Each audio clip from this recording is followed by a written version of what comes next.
Hello everyone, I live stream my options day trades every single day.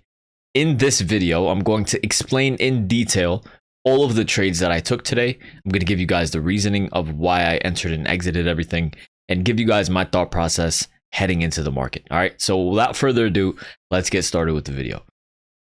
All right, so first and foremost, this is a chart of the daily chart of the SP 500. And what we're looking at right now is heading into the day, right? I had this Fibonacci level drawn out from the most recent highs from July 27th to the most recent lows in August 18th. Okay. So before we even begin trading, I knew that 442 to 443 was going to be a major level of support. That was not going to be a time where I wanted to lean short. So what do? Once we get to levels of support, you don't go short at levels of support. Instead, you wait and you buy calls. You go long at levels of support and you sell or you go short at levels of resistance. Okay, so I knew that on a daily chart, 442 to 443 was major support on the SPY, and I was going to lean long in the morning as we entered there and just lean long in general, right? So that was my first initial thought process heading into the market. Also, obviously, the Nasdaq also was holding above 370, and the IWM was also holding above 184, 183 level. So all three indices are at levels of support, which is important because basically they move in unison, right? So if the Nasdaq is taking a huge plunge, right, then it's not a positive thing for the rest of the market. Okay, so if all three indices, if major players in the market are all at levels of support, it's a good chance that things are going to remain at support and then bounce, right? So that not necessarily bounce, but if multiple things are at levels of support, then it gives a higher probability that that support level would hold, right?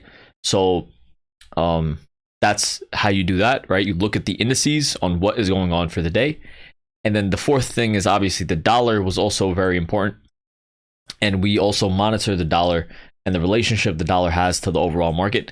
We know that the dollar has an inverse relationship to the market, meaning when the dollar is very strong, right, then it is generally bearish for the overall market.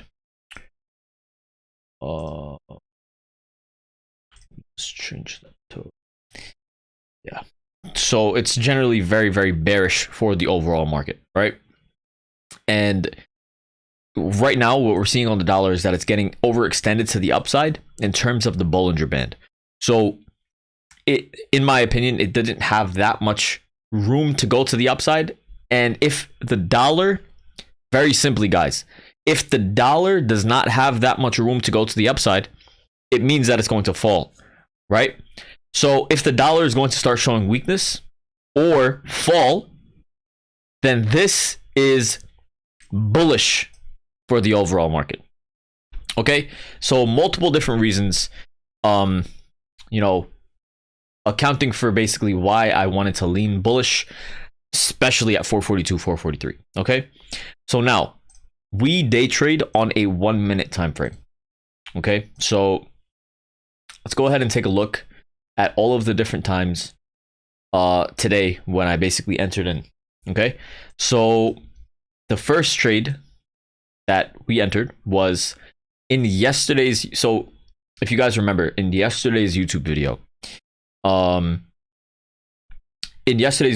you guys would remember that I said that once we hit 442 to 443, I wanted to get some out of the money calls for a closer expiration date. So what we did was we got right here as we touched this 443 level, right? On this minute, we got August 6th, 447 calls on the SPY. So we entered here on a swing, multiple days out, multiple weeks out, and nice safe swing trade. These are up comfortably, and we're good. This is up almost $2. I'm hoping that basically with this dip buy opportunity that we got, I'm hoping that the SPY ends up touching 445 to 446 today. That would be spectacular, and then we could see how the contracts are doing. We could maybe take some profit and then let the runners ride. But for a swing trade, my thought process was this was a good dip buying opportunity. So if this was a good dip buying opportunity for a swing, then it's also a good dip buying opportunity for a day trade sometimes, right? So we haven't sold this position. We're still holding it. But we entered on this minute because we came and retested a major fib level, major level of support. Very simply. We got that. We were very overextended to the downside on multiple different time frames. We broke multiple levels of support, and now we came to this heavy level of support at 443 that I was talking about for days now. And I said in yesterday's video, once we hit that, I'm getting some swings.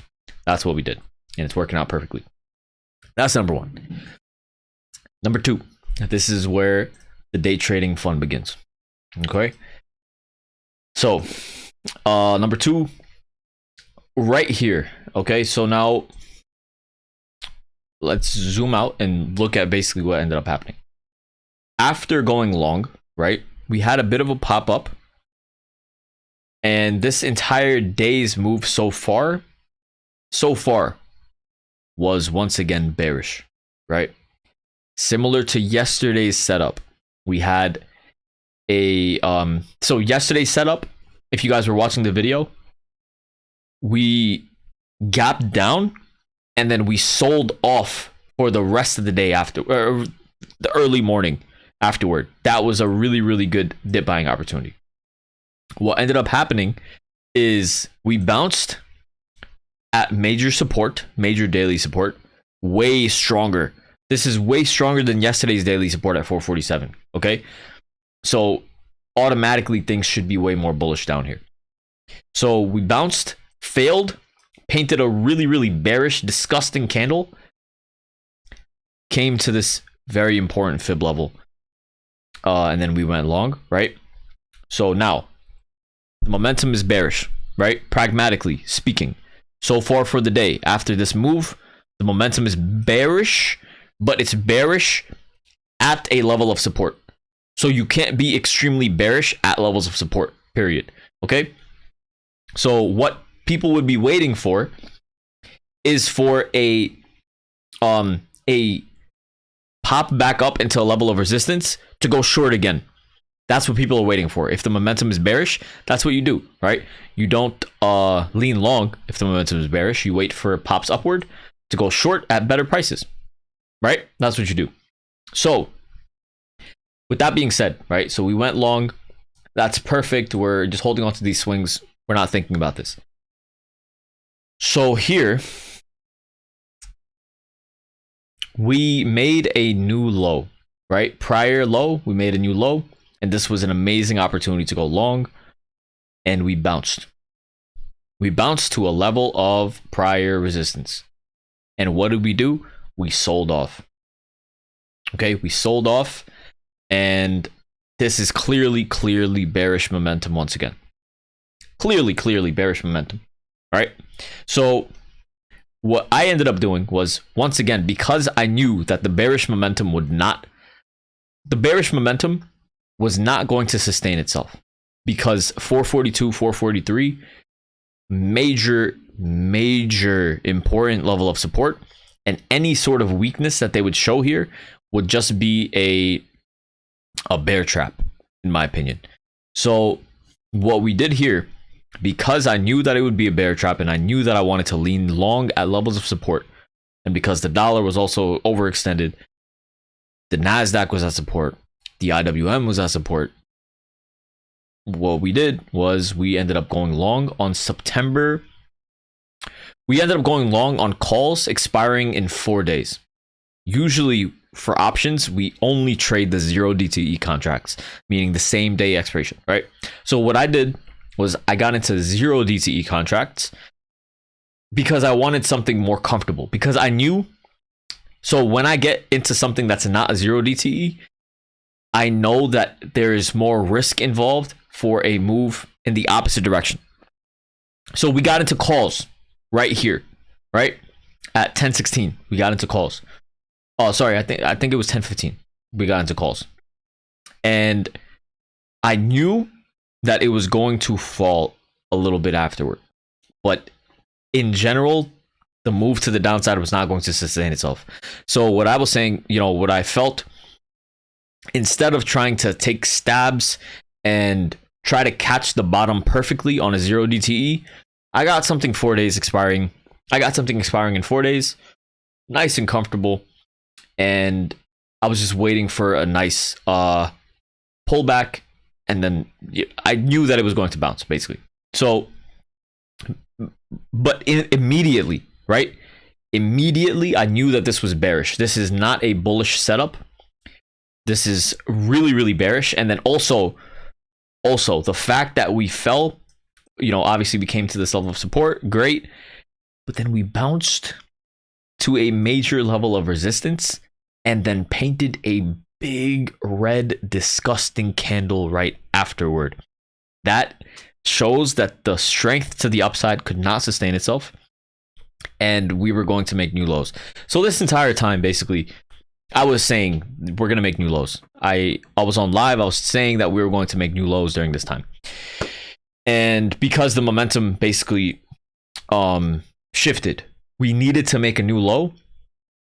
And the reason why they wanted to break support and make a new low is because they wanted to make more people to go short. They wanted more people to become short at levels of support. Especially, imagine all of the people that went short right here. All of the people that went short right there, that was a bear trap. So they want people to take the opposite direction of the trade so that there's more people to cover. So basically, if there's a finite amount of money, right, in the market that's going to move. So say, for example, a market maker wants the price of the SPY to increase. Okay.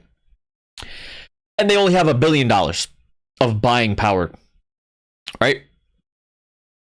But then the opposite side has $1 billion to the short side. They want the market to fall, right? Retail has X amount of money to trade whatever, right? They don't have a sense of direction. Retail traders, we trade based off of a lot less data than market makers do, right? So what market makers are going to do is they're going to try to make the chart look bearish so that the retail traders use their money to go short, right? So, and their number one goal is they don't want retail traders on the same side of the trade. They don't want retail traders to make money. So what they would do is they would try to make things look extremely, extremely bearish so that, okay, retail traders, they have $1 billion, just went short $1 billion, whatever, $500 million, whatever it is. And then that at that point, the market makers can start to pump some of their buying power into the market and rip it upwards. At this point, all of the retail traders that went short down here at levels of support, these are levels of support here on the daily chart. All of the retail traders that went short at these levels of support are now stressed out and frantic. They went short, and in 2 minutes, the market rebounded, and now the shorts are underwater and they're not profitable. What do those retail traders do? They sell their shorts. And when they sell their shorts, that's even more momentum to the upside. That is way more momentum to go to the upside.